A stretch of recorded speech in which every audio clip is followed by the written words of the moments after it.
you really are very impressive in the way that you have presented yourself today, and I think really motivating. Is there any talent? But I'm glad that this project is really addressing widows of this country. We women, we live longer than men. That's not an experience in Fiji only. It's an experience worldwide. Why do we live longer than men? Because we spend more time working, exercising our bodies, and providing care in the house, and this is why we live longer.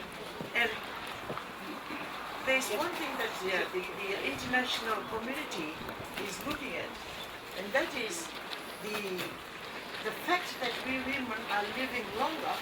We provide care for the people, the younger people that we will be living with. And this is why even in Fiji, although totally the population of Fiji, there are more men than women, there are more male than females. But come to the 60 years and over, we outnumber the men in the last census by more than 2,000. It shows there will be many more widows in Fiji, around Fiji. So I really thank Reverend Moti for this initiative to help our widows. Now with the government, yes, we under the new constitution, we are responsible for every member of the population in Fiji. Your upkeep, your care. Thank you for the story that we've heard this morning. As soon as you are faced with a problem in your livelihood, in your family life, contact the government straight away. Although we do not provide housing for people under social welfare assistance, we are looking at that because, you know, I've been going around Fiji. I've visited more than 100 villages and settlements in 1 year. So, very clearly, is that we, social welfare, need to change, to reform our policies so that we bring back the housing assistance to my ministry. But now it is with another ministry, and if we had known of the dilemma that our lady here had faced, we would have helped her out. But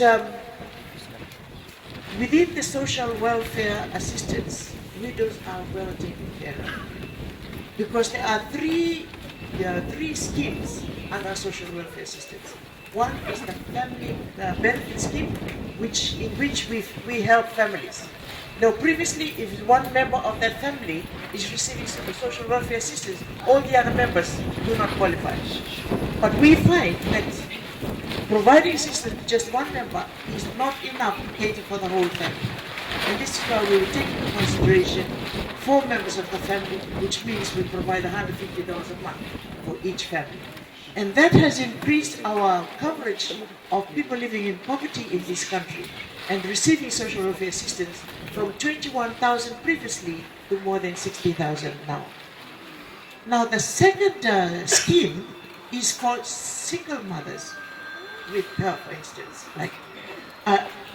and that is called the Care and Protection Scheme. With Care and Protection, the focus is on the children, the care of the children. And we provide handsomely to the number of children in a family. So please, you must give the word around that we provide for widows. Widows, single mothers, even wives of prisoners. They come under our Care and Protection Scheme. And we provide for the children right up until they are 18 years old. So we could have provided the kind of assistance to our lady here had she approached it at that time. Now the third scheme is the pension scheme. Every person in Fiji that has reached 70 years and over should be receiving pension. I should be receiving pension next year. I'll be 70 next year. So, you know, we need to protect ourselves and keep healthy so that we can reach 70, isn't it? So every person in Fiji that is not receiving any form of pension either through FNPF or the government pension, or even the aftercare fund from the people from the soldiers. If they are not receiving pension, everybody else should be able to receive pension, man or woman.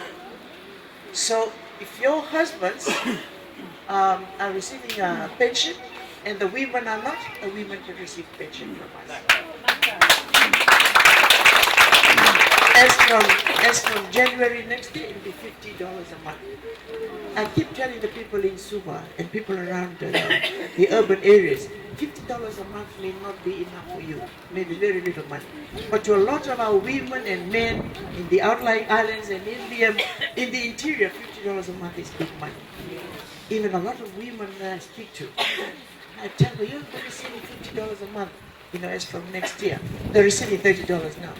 And they said, for the first time, we've never been paid by government. We've never been employed. And now that we are 70, government is paying us. And I said to them, it's just a recognition of our old senior citizens of this country that have brought this country up to the stage of development that we have reached now. With us, in the care of our children would have moved on and employed and contributed to the development of this country. And this is why government is providing pensions for everyone who are 70 years and over. So be healthy, eat healthy, exercise. You all look very healthy. And you all reach 70, and that is your passport to pension scheme. I would like to also thank Reverend Moti here, because apart from our providing social welfare assistance to those deserving cases in this country, we are also embarking on graduating them from welfare to workfare. So even able-bodied single mothers, although they come to us for assistance, the onus is on us to help them to graduate out of that. And we give them about 3 to 5 years to do that. We provide them with the vocational training. We provide them with training in running a business or any form of training that they need so that they'll be able to cater for themselves and their future. I'll give you an example. There's a couple that was receiving social welfare assistance. They wanted to bake bread. From social welfare, they were receiving $120 a month. And when we helped them with baking bread to have a bakery, they were making $104 a day. Net is about $82 a day. So relying on government will only give you very limited resources, financial resources. But we will help people who are under social welfare assistance to graduate from welfare to workfare. There's no ending to women. No ending, because we have God-given talents. I always say that if a woman is not able to generate an income through her own efforts, putting money in her purse through her own efforts, she is not using the talent that God has given her. She's burying it somewhere. Because we all have talents.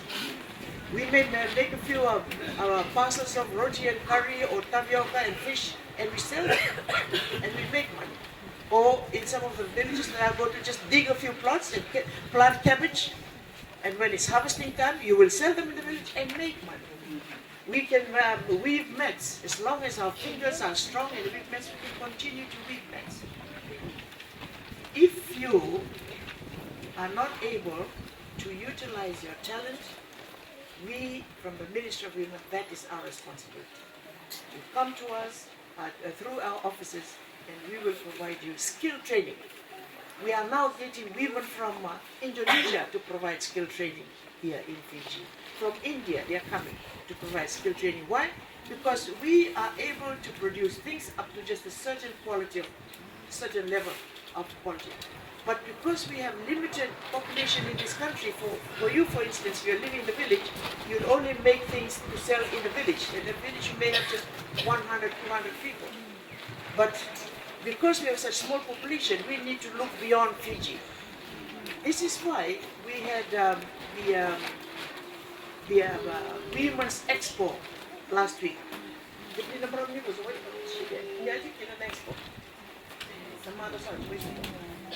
boy that we did. For the first time, we had all the Maramani officers that came together to attend the textbook. Why the Maramani officer? Because many times people would say, not only in Fiji, but overseas they come in, Fiji is a patriarchal society. It is ruled by men. All the chiefs are made up of men. But the 3 confederacies in Fiji, with the 3 high chiefs, one of them is a lady. And then I found out, I went to Itauke affairs and asked them, do we have any Maramani Abusa? These are chiefs through inheritance. Do we have them here in Fiji? How many Maramani Abusa do we have in Fiji? This was 2 years ago. Do you know how many they told me? 136. So that was a source of pride for me. We have 136 leaders, traditional leaders of this country, then can be mentors to our women out there in the villages and in the communities. And this is why, from then until last week, it was always my dream to bring as many of these Maramani Abusas together, put them in the hotel, give them first-class treatment, and also expose them to the Women's Expo in Fiji, and to also experience all the programs, the products that all the women are producing throughout Fiji, so that they can take back to where they are and encourage the women to use their talents to be productive. You know, the women that came in 3 days, they made almost $200,000. They came back with goods, they went back with a pocket full of money.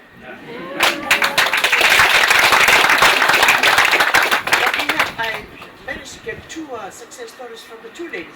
She came with goods, she went back with roofing irons and all the stuff for construction of her home. And these are women from Laos. So we women, we have the potential to generate money on our own, be married women or as widows. It's one thing about widows, you have the freedom to do whatever you like, go whatever you like, go and stay with your children, or wherever in this world. There's a lot of widows traveling around. You are free to do that. And the good thing that we have also in Fiji, as has been related to us this morning, that with the help of the Lord, and when our children are brought up within a God-fearing family, there is never a door that will be closed. Doors will always open. And this is why we have success stories such as we have heard this morning. I hope that very soon you'll be turning 17 and you will graduate into the pension scheme. And I'm sure many of you will do the same. On this regard, I would like to come back to Reverend Moti and the Lifeblood International project that we have here. I really, on behalf of the government, on behalf of the Minister of Women, on behalf of the Maramani Office, and on behalf of the women of Fiji, I'd like to thank you very much.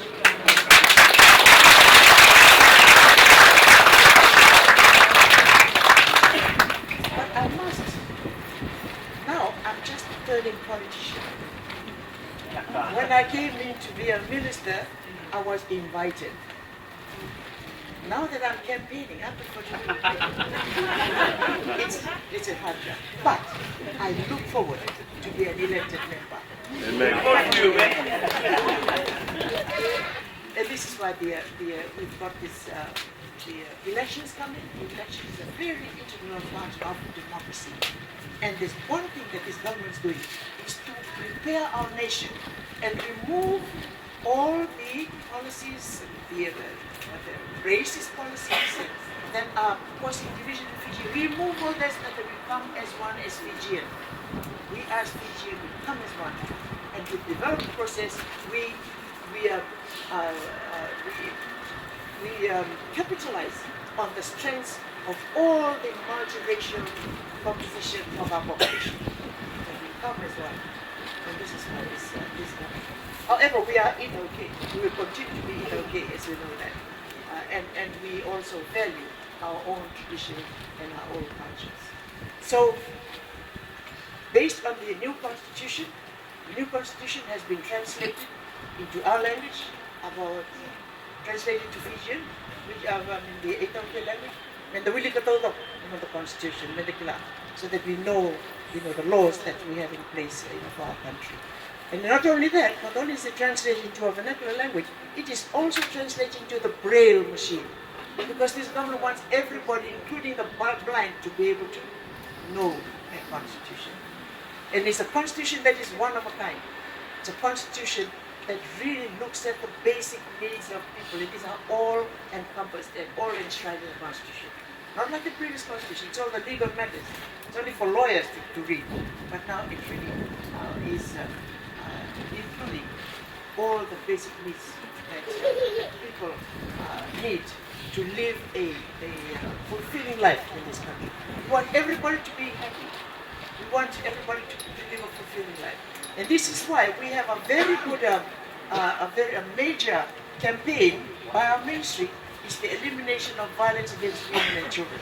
Up till now, we have 87 communities, villages that are in the campaign to eliminate violence against women and children. We have about 47 villages and communities that have declared violence-free communities. You will see from the roads, if you travel the roads from Luveni to Supa, you will see on the roadside villages that have got a big billboard there saying declared violence-free community. So all our women need to be loved, need to be protected by our children and our extended families. And this is what this ministry is all doing for the women of Fiji. So with those few words, Reverend Moti, again, this is